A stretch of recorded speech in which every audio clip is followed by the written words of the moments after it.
బంగారయ్య ఆస్తి. సిల్లంగేరి గ్రామంలో బంగారయ్య అనే ఒక సామాన్య కుటుంబీకుడు ఉండేవాడు.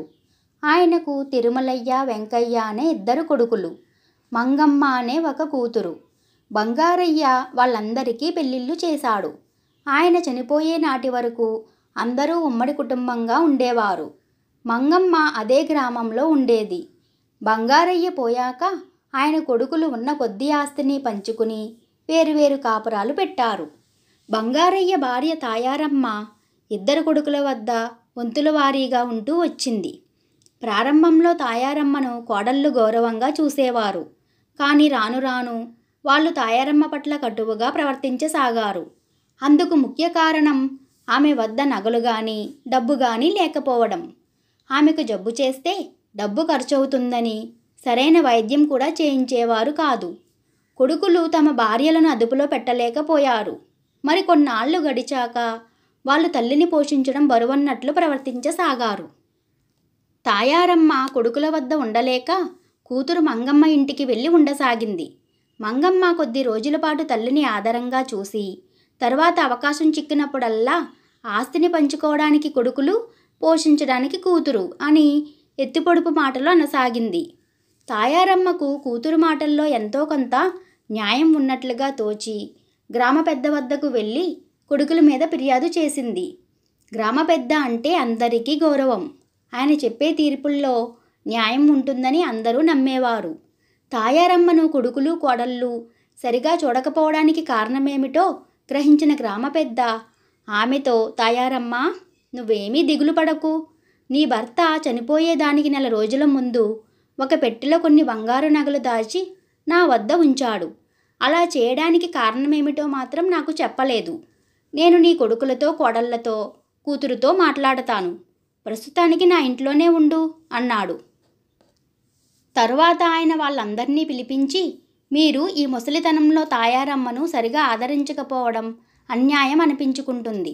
కన్న తల్లిని పోషించవలసిన బాధ్యత కొడుకులది.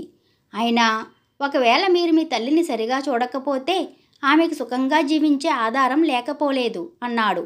గ్రామ పెద్ద మాటలు అర్థం కాక తాయారమ్మ కొడుకులు, అయ్యా, మీరు చెప్పేదేమిటో మాకు అంతుబట్టడం లేదు. కాస్త వివరంగా చెప్పండి అన్నారు.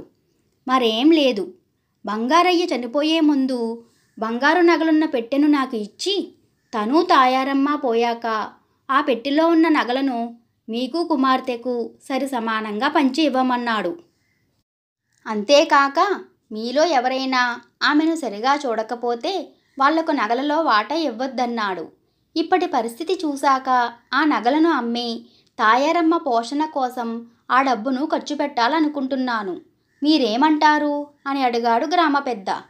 తాయారమ్మ కొడుకులతో పాటు అందరూ గ్రామ పెద్దకేసి ఆశ్చర్యంగా చూశారు. గ్రామ పెద్ద ఇంట్లోకి పోయి ఒక పెట్టెను తీసుకువచ్చి దాని మూత తెరిచాడు. లోపల తలతలలాడుతూ చాలా నగలున్నాయి. వాటి ఖరీదు ఎంత లేదన్నా 50,000 ఉంటుందని తాయారమ్మ బంధుగణం అంతా అంచనా వేసుకున్నారు. వాళ్ళు గ్రామ పెద్దతో, అయ్యా, జరిగిపోయిందేదో జరిగిపోయింది. ఆమె పట్ల తగిన ఆదరాభిమానాలు చూపలేదని మాకు బాధగానే ఉన్నది. ఇంతవరకు మా వల్ల జరిగిన పొరపాట్లను క్షమించండి అని తాయారమ్మను మా ఇంటికి రమ్మంటే మా ఇంటికి రమ్మని బతిమలాడారు. తాయారమ్మ ఒక్కొక్కరి ఇంట్లో నెల రోజుల పాటు వంతుల వారీగా ఉండడానికి అంగీకరించింది. ఆనాటి నుంచి ఆమెను కోడళ్ళు, కూతురు ఎంతో ఆప్యాయంగా చూడసాగారు. ఆమెకు అవసరమైన అన్ని సదుపాయాలు సమకూర్చారు. ఆ తర్వాత కొంతకాలం పాటు తాయారమ్మ ఎలాంటి ఇబ్బందులు లేకుండా సుఖంగా బతికి ఒకనాడు చనిపోయింది. కర్మలన్నీ కొడుకులు, అల్లుడు ఘనంగా జరిపించారు. ఒకనాడు వాళ్ళందరూ గ్రామ పెద్ద ఇంటికి వెళ్ళి తాయారమ్మ నగలను పంచిపెట్టమని కోరారు. ఆయన సరేనని వాటి వెల కట్టడానికి, అందరికీ సమంగా పంచడానికి గ్రామంలోని శరభయ్య అనే నగలు చేసే అతన్ని పిలిపించాడు. శరభయ్య వాటిని చూసి తెల్లబోయాడు. అవన్నీ బంగారువి కాదు, నకిలీ బంగారు నగలు. ఇది విని తాయారమ్మ కొడుకులు, కోడళ్ళు, కూతురు నిర్ఘాంతపోయారు. ఇంత మోసం! అన్నీ నకిలీ నగలు దాచి మమ్మల్ని మోసం చేశారు అన్నారు వాళ్ళు. గ్రామ పెద్ద చిన్నగా నవ్వి, మీరు మాత్రం ఏం చేశారు? కేవలం నగల ఆశతో తాయారమ్మ పైన నకిలీ ప్రేమ చూపించారు. నకిలీ ప్రేమకు నకిలీ నగలు ప్రతిఫలం ఏమంటారు అని అడిగాడు. దానికి ఎవరూ జవాబు చెప్పకుండా తాయారమ్మ పట్ల తామెంత నిర్దయగా ప్రవర్తించినది గుర్తుకు తెచ్చుకుని అవమానంతో తలలు వంచుకున్నారు. ఏ విత్తనానికా చెట్టు అన్న సామెత మీరు వినే ఉంటారు. మీ మనసుల్లాగే ఈ నకిలీ నగలు పైకి ఒక రకంగా, ఆంతర్యంలో మరొక రకంగా ఉండడం జరిగింది. ఇక వెళ్ళండి అన్నాడు గ్రామ పెద్ద. జరిగిందేమంటే, బంగారయ్య గ్రామ పెద్ద వద్ద ఎలాంటి నగలు దాచి ఉంచలేదు. బంగారయ్య ఆత్మబంధువుల్లో మార్పు తెచ్చేందుకు గ్రామ పెద్ద ఇలాంటి ఎత్తుగడ వేశాడు. ఈ కథ మీకు నచ్చినట్లయితే లైక్ చేయండి. ఇలాంటి మరిన్ని కథల కోసం మన ఛానల్ని సబ్స్క్రైబ్ చేసుకోండి. Thank you for watching.